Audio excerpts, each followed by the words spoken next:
Hi friends, welcome back to Lakshmi kitchen. ಇವತ್ತು ಬನ್ನಿರಿ ಹೀರೆಕಾಯಿದು ತುಂಬಗಾಯಿ ಮಾಡೋದು ಹೇಗಂತ ನೋಡ್ಕೊಂಡು ಬರೋಣ. ನೋಡ್ರಿ, ಇವಾಗ ಹೀರೆಕಾಯಿದ ಮೇಲ್ಗಡೆದು ಸಿಪ್ಪೆ ತೆಗಿತಾ ಇದ್ದೀನಿ. ಮೇಲ್ಗಡೆದೆಲ್ಲ ಸಿಪ್ಪೆ ಫುಲ್ಲು ಕಂಪ್ಲೀಟಾಗಿ ತೆಗಿಯೋಣ. 2 ಹೀರೆಕಾಯಿದು ತೆಗೆದ್ಮೇಲೆ ಸಿಗ್ತೀನಿ. ನೋಡ್ರಿ, ಈಗ ಎಲ್ಲ ಸಿಪ್ಪೆ ತೆಗೆದು ಈ ಥರ ಕಟ್ ಮಾಡಿ ಇಟ್ಕೊಂಡಿದ್ದೀನಿ. ಹೀರೆಕಾಯಿನ ಈ ಥರ ಎಣ್ಣೆಗಾಯಿ ಮಾಡ್ಬೇಕಂದ್ರೆ ಯಾವ ಥರ ಕಟ್ ಮಾಡ್ಕೊತೀವಿ ಆ ಥರ ಕಟ್ ಮಾಡಿದ್ದೀನಿ. ಮತ್ತು ನೋಡಿ, ಇವಾಗ ಒಂದು ಈರುಳ್ಳಿ ಕಟ್ ಮಾಡ್ಕೊಂಡಿದ್ದೀನಿ, ಒಂದು ಟೊಮೆಟೊ, ಒಂದು 4ರಿಂದ 5 ಹೆಸರು ಬೆಳ್ಳುಳ್ಳಿ ಜಜ್ಕೊಂಡು ಇಟ್ಕೊಂಡಿದ್ದೀನಿ, ಕರಿಬೇವು ಕೊತ್ತಂಬರಿ ಐತಿ, ಒಂದು ಸ್ವಲ್ಪ ಬೆಲ್ಲ ಇಟ್ಕೊಂಡಿದ್ದೀನಿ. ಮತ್ತು ನೋಡಿ, ಒಂದು 2 ಟೇಬಲ್ ಸ್ಪೂನಷ್ಟು ಶೇಂಗಾ ಪುಡಿ ಇಟ್ಕೊಂಡಿದ್ದೀನಿ, ಒಂದು 2 ಟೇಬಲ್ ಸ್ಪೂನಷ್ಟು ಗುರೆಳ್ಳು ಪೌಡರ್ ಇಟ್ಕೊಂಡಿದ್ದೀನಿ. ಖಾರಕ್ಕೆ ಮಸಾಲೆ ಖಾರ ನಮ್ಮ ಸೈಡ್ ಮಾಡ್ತೀವಲ್ಲ, ಉತ್ತರ ಕನ್ನಡ ಸೈಡು, ಅದನ್ನು ಮಸಾಲೆ ಖಾರ ಇಟ್ಕೊಂಡಿದ್ದೀನಿ. ಒಂದು ಸ್ವಲ್ಪ ಹುಣಸೆ ರಸ ತೊಗೊಂಡಿದ್ದೀನಿ. ರುಚಿಗೆ ಎಷ್ಟು ಬೇಕು ಉಪ್ಪು ಮತ್ತು ಕಲರಿಗೆ ಅರಿಶಿನ. ಬನ್ರಿ, ಇದನ್ನೆಲ್ಲ ಮಸಾಲೆ ಹೇಗೆ ಮಿಕ್ಸ್ ಮಾಡ್ಕೊಳ್ಳೋದು ಅಂತ ನೋಡ್ಕೊಳ್ಳೋಣ.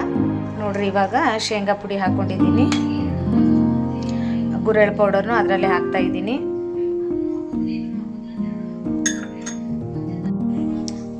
ಮತ್ತು ಇದಕ್ಕೆ ಮಸಾಲೆ ಖಾರನೂ ಹಾಕ್ತಾ ಇದ್ದೀನಿ. ಅದ್ರ ಜೊತೆನೇ ರುಚಿಗೆ ಎಷ್ಟು ಬೇಕೋ ಅಷ್ಟು ಉಪ್ಪು ಹಾಕ್ಕೊಳ್ಳೋಣ. ರುಚಿಗೆ ಎಷ್ಟು ಬೇಕೋ ಅಷ್ಟು ಉಪ್ಪು ಹಾಕ್ಕೊಳ್ಳೋಣ. ಇವಾಗ ನೋಡ್ರಿ, ಹುಣಸೆ ರಸ ಹಾಕ್ತಾ ಇದ್ದೀನಿ. ಅದಕ್ಕೆ ಹುಣಸೆ ರಸ ಹಾಕಿ ಎಲ್ಲಕ್ಕೂ ಚೆಂದಾಗಿ ಮಿಕ್ಸ್ ಮಾಡ್ಕೊಳ್ಳೋಣ. ಸ್ವಲ್ಪ ಅರಿಶಿನ ಹಾಕ್ಕೊಳ್ಳೋಣ ಕಲರಿಗೆ. ಹಾಕಿದ್ನೆಲ್ಲ ಚೆಂದಾಗಿ ಮಿಕ್ಸ್ ಮಾಡ್ಕೊಳ್ಳೋಣ. ಹುಣಸೆ ರಸದಲ್ಲೇ ಮಿಕ್ಸ್ ಮಾಡ್ಕೋಬೇಕು. ನೀರು ಗೀರು ಹಾಕೋದೇನು ಬೇಡ, ಇಷ್ಟೇ ಮಿಕ್ಸ್ ಮಾಡ್ಕೊಂಡ್ಬಿಡೋನು. ಇದಕ್ಕೆಲ್ಲ ನೀಟಾಗಿ ಮಿಕ್ಸ್ ಮಾಡ್ಕೊಳ್ಳೋಣ. ಮಿಕ್ಸ್ ಮಾಡ್ಕೊಂಡು ಈ ಥರ ತುಂಬ್ಕೊಳ್ಳೋದು. ಅದು ಕಟ್ ಮಾಡಿ ಇಟ್ಕೊಂಡಿದ್ನೆಲ್ಲ ಹೀರೆಕಾಯಿ ಈ ಥರ ತುಂಬ್ಕೊಳ್ಳೋದು. ಫುಲ್ ಎಲ್ಲ ಹೀರೆಕಾಯಿ ಅದೆಷ್ಟು ಮಸಾಲೆ ಇರುತ್ತೆ ಎಲ್ಲ ಚೆಂದ ತುಂಬ್ಕೊಳ್ಳೋನು. ನೋಡ್ರಿ, ಈ ಥರ ತುಂಬ್ಕೋತಾ ಇದ್ದೀನಿ ಅದನ್ನೆಲ್ಲ.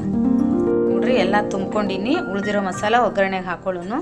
ಬನ್ರಿ, ಒಗ್ಗರಣೆ ಹೇಗೆ ಹಾಕೊಳ್ಳೋದಂತ ನೋಡೋಣ. ಬನ್ರಿ, ಇವಾಗ ಒಗ್ಗರಣೆ ಮಾಡೋಣ. ಒಂದು 3-4 ಸ್ಪೂನಷ್ಟು ಎಣ್ಣೆ ಹಾಕ್ತಾ ಇದ್ದೀನಿ. ಎಣ್ಣೆ ಬಿಸಿ ಆಗ್ತಾ ಇದೆ. ಎಣ್ಣೆ ಬಿಸಿ ಆಗಿಂದ ಜೀರಿಗೆ ಸಾಸಿವೆ ಹಾಕ್ಕೊಳ್ಳೋದು. ಜೀರಿಗೆ ಸಾಸಿವೆ ಆಗಿಂದ ಇವಾಗ ಏನೆಲ್ಲ ಕಟ್ ಮಾಡಿ ಇಟ್ಕೊಂಡಿದ್ವಲ್ಲ, ನೋಡಿ, ಈರುಳ್ಳಿ,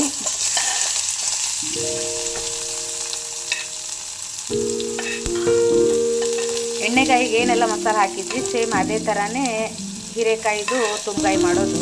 ಸೇಮ್ ಪ್ರೊಸೀಜರೇ ಇರುತ್ತೆ. ಇವಾಗ ನೋಡಿ, ಈರುಳ್ಳಿ, ಟೊಮೆಟೊ, ಬೆಳ್ಳುಳ್ಳಿ, ಕರಿಬೇವು ಕೊತ್ತಂಬರಿ ಕಟ್ ಮಾಡಿ ಇಟ್ಕೊಂಡಿದ್ನಲ್ಲ ಅದನ್ನೆಲ್ಲ ಹಾಕ್ಕೊತಾ ಇದ್ದೀನಿ. ಇದನ್ನೆಲ್ಲ ಫ್ರೈ ಮಾಡ್ಕೋಬೇಕು ಸ್ವಲ್ಪ.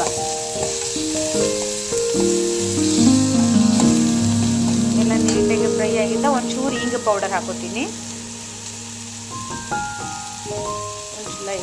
ಒಂದು ಚಿಟಿಕೆ ಅಷ್ಟು ಹಿಂಗೆ ಪೌಡರ್ ಹಾಕಿದ್ದೀನಿ. ಎಲ್ಲ ಟೊಮೆಟೊ, ಈರುಳ್ಳಿ ಎಲ್ಲ ಚೆಂದಾಗಿ ಫ್ರೈ ಆಗಬೇಕು.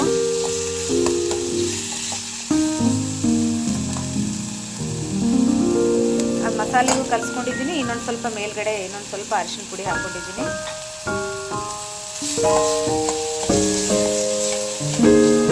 ಫುಲ್ ಎಲ್ಲ ಈರುಳ್ಳಿ ಎಲ್ಲ ಫ್ರೈ ಆಗ್ತಾ ಬಂತು.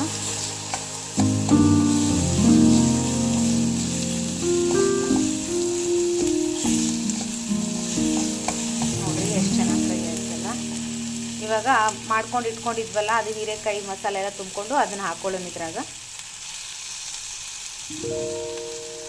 ನಾವು ಏನಾದರೂ ಹೀರೆಕಾಯಿ ಜಾಸ್ತಿ ಜನ ಇದ್ವಂದ್ರೆ ಜಾಸ್ತಿ ಮಾಡಿಕೊಂಡ್ರೆ ಎಲ್ಲ ಈರುಳ್ಳಿ ಎಲ್ಲ ಟೊಮೆಟೊ ಎಲ್ಲ ಸ್ವಲ್ಪ ಪ್ರಮಾಣ ಜಾಸ್ತಿ ಮಾಡ್ಕೋಬೇಕು. ಸೇಮ್ ಪ್ರೊಸೀಜರೇ ಸ್ವಲ್ಪ ಸ್ವಲ್ಪ ಜಾಸ್ತಿ ಹಾಕೋಬೇಕಂತ ಅಷ್ಟೇ.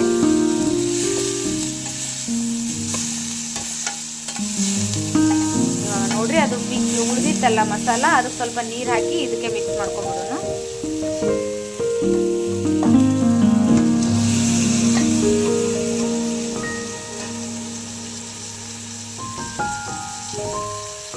ಎಲ್ಲ ನೋಡಿ, ಈ ಥರ ಮಸಾಲಾನು ಮಿಕ್ಕಿರೋ ಮಸಾಲ ಎಲ್ಲ ಇದಕ್ಕೆ ಹಾಕೊಂಡಿದ್ದೆ. ಹೀರೆಕಾಯಿ ಕುದಿಯೋಷ್ಟು ನೀರು ಹಾಕಬೇಕು.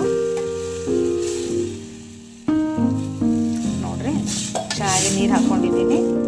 ಎಲ್ಲ ಉಪ್ಪು ಖಾರ ಕರೆಕ್ಟ್ ಇದೇನಾ ಅಂತ ಒಂದು ಸರಿ ನೋಡ್ಕೊಂಡ್ಬಿಟ್ಟು 1-2 ಹಳ್ಳು ಬೆಲ್ಲ ಹಾಕ್ತಾ ಇದ್ದೀನಿ. ಸ್ವಲ್ಪ ರುಚಿಗೆ ಬೆಲ್ಲ. ಉತ್ತರ ಕನ್ನಡ ಸೈಡ್ ಯಾವುದೇ ಅಡುಗೆ ಮಾಡಲಿ ಒಂಚೂರು ಬೆಲ್ಲ ಅಂತೂ ಕಂಪಲ್ಸರಿ. ಬೆಲ್ಲ ಇಲ್ಲ ಅಂದರೆ ಒಂದು ಅರ್ಧ ಸ್ಪೂನಷ್ಟು ಶುಗರು ಕಂಪಲ್ಸರಿ ಹಾಕೇ ಹಾಕ್ತೀವಿ ನಾವು. ಅದೇ ಟೇಸ್ಟ್ ಕೊಡೋದು. ಇವಾಗ ಇದೆಲ್ಲ ಕುದೀಲಿ ಬನ್ರಿ, ಒಂದು ಮುಚ್ಚೋಣ, ಕುದ್ದಿದ ಮೇಲೆ ನೋಡೋಣ. ಬನ್ರಿ ಇವಾಗ ಪಲ್ಯ ಆಗಿದೆ, ತೆಗೆದು ನೋಡೋಣ. ನೋಡ್ರಿ ಎಷ್ಟು ಸೂಪರಾಗಿ ಬಂದಿದೆ. ಇವಾಗ ಸ್ಟವ್ ಆಫ್ ಮಾಡ್ತಾ ಇದ್ದೀನಿ. ಸ್ಟವ್ ಆಫ್ ಮಾಡಿಕೊಂಡು ಒಂದು ಸರಿ ಎಲ್ಲ ನೀಟಾಗಿ ಕೈ ಆಡಿಸ್ಕೊಳ್ಳೋಣ.